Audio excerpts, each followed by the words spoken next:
Men have this rough time on dates deal because they got to make the phone call, make the dreaded phone call, because the girl could always say no, and she would know, yeah, he thought of me something more than a friend. He thought of me as somebody he could date. And then if she says no, then there's always that little tension from him. So it's a really scary thing when a guy makes a call. So whenever he calls and she answers and she's willing to go out on the date, it's like he climbed Mount Everest without the aid of oxygen. He's so excited. This is one couple. The girl's name's Elaine. The guy's name is Roger. And they meet at a party, and they exchange phone numbers, and he calls, makes the dreaded call, asks her out to dinner. And she says yes, and they go out and have a good time. And they keep going out and going out and going out. And it's been a few months, and they sort of become an item. And then they go on this date, and this date conversation takes place in the car on the date as they're coming home from a baseball game. And Elaine gets this thought. Do you realize that as of tonight, we've been seeing each other for exactly 6 months? Now, there is in the car at this time silence, and it sounds like to Elaine a very loud silence. And Elaine is thinking to herself, oh dear, I wonder if it bothers him that I said that. Maybe he feels confined by our relationship. Maybe he thinks I'm pushing into something he's not ready for and not sure of. And Roger is thinking, gosh, 6 months? And I usually know if it's going to work if the people laugh at that point. And Elaine is thinking, but hey, sometimes I feel like I need more time to discern what it is we're heading for. And what are we headed for? Are we headed for marriage, for children, for a life together? Do I really want this type of relationship? Do I really know this person? And Roger is thinking, see, right after we started going out, I had the car at the dealership. I better check the odometer. Whoa, I'm way overdue for an oil change. And Elaine is thinking, he's upset. I can see it in his face. But maybe I'm wrong about this. Maybe he does want more out of a relationship, more intimacy, more commitment. But he was afraid to voice it for fear of being rejected. Yes, I bet that's it. And Roger's thinking, I'm going to have him check his transmission again this time. They can't say that it's not shifting right now because of the weather, because it's 80 degrees out there and it's still shifting like a garbage truck. And I paid those incompetent thieves $600.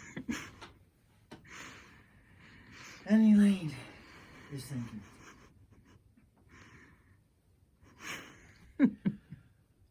I feel so bad putting him through this, but I just can't help myself. I'm just not sure.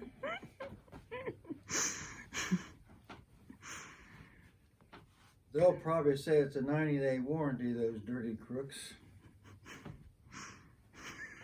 And Elaine's thinking, maybe I'm being too idealistic like this, waiting for a knight to come riding in on a white horse when I have a perfectly good person sitting next to me, a person who's in pain and agony because of my self-centered schoolgirl romantic fantasy. And Roger is thinking, warranty? They can take their warranty and... Roger! What? Oh, don't torture yourself this way. Maybe I never should have said... What? I feel so foolish. It's silly. I know that. There's no knight and there's no horse.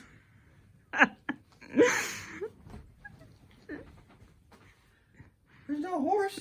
You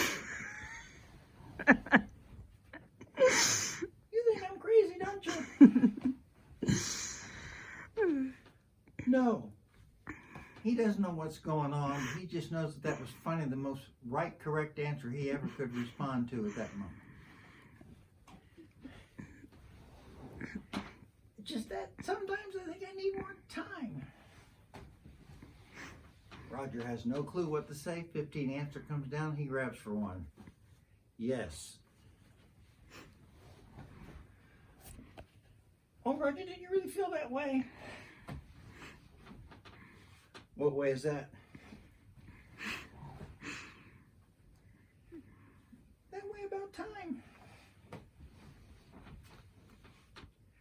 Oh, yes. And Elaine puts her hand on his arm and he gets real nervous as what she might say, especially if it's something to do with a horse. Thank you. Thank you.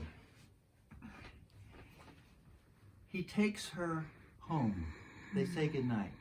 Elaine goes in and falls across her bed, a conflicted, tortured soul, and she weeps until dawn.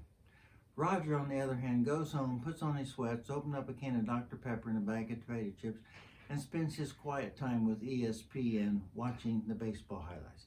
He knows that what was going on in that car was probably a pretty big, important thing, but he has no clue what it is, and he knows he's never going to understand it. So he decides just to go ahead and watch the baseball. Then, Elaine, the next morning, will call two of her closest friends, and they will meet for 6 painstakingly hours, going over everything he said and she said, exploring every phrase, every word, every nuance for meaning. They will visit this topic off and on for weeks, for maybe months. They will never get tired of it, but they will never come to any concrete conclusion either. On the other hand, Roger will one day be playing golf with a mutual friend of his and Elaine, and he will say, before he hits the putt on the second green, he'll say, "Hey, Norm, did Elaine ever own a horse?" And that's the difference between men and women. Wow. That was awesome, Steve. Good job. Edie, what'd you think about that? Oh, she's seen it so many times. I have. I've heard and seen it so many times. Man, are you guys that different? Oh, yes. Oh, yes. Okay. Steve, would you say so? All right. I'm not going to say if you're still rolling film. Oh, that's funny. Okay, say goodbye, Steve. That was awesome. Bye.